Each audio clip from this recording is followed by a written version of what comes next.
And the French presidential election campaign has been overshadowed by that war in Ukraine, with surging prices of everyday goods making the cost of living a key and important issue. Our chief foreign editor, Rob Parsons, has more from Kyiv, where fears are also growing over a massive push by Russian troops in the east of the country.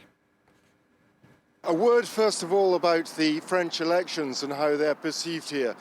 It would be wrong, I suppose, to say that people have been concentrating heavily on what's been happening in France, but people are nevertheless aware that if Emmanuel Macron were to lose this election and if Marine Le Pen were to win it, that France's position on the war between Ukraine and Russia might change. People here are aware that Marine Le Pen's relationship has been quite close in the past with Vladimir Putin in Russia, that President Putin gave a loan to her political party before the last presidential election in France in 2017. So to that extent there is some interest, but more than anything, the Ukrainians have existential concerns on their minds at the moment, and their focus is quite understandably enough here in Ukraine, where the presidential advisor has been warning of serious battles to come ahead in eastern Ukraine, where the Russians are massing their forces, and where the Chechen leader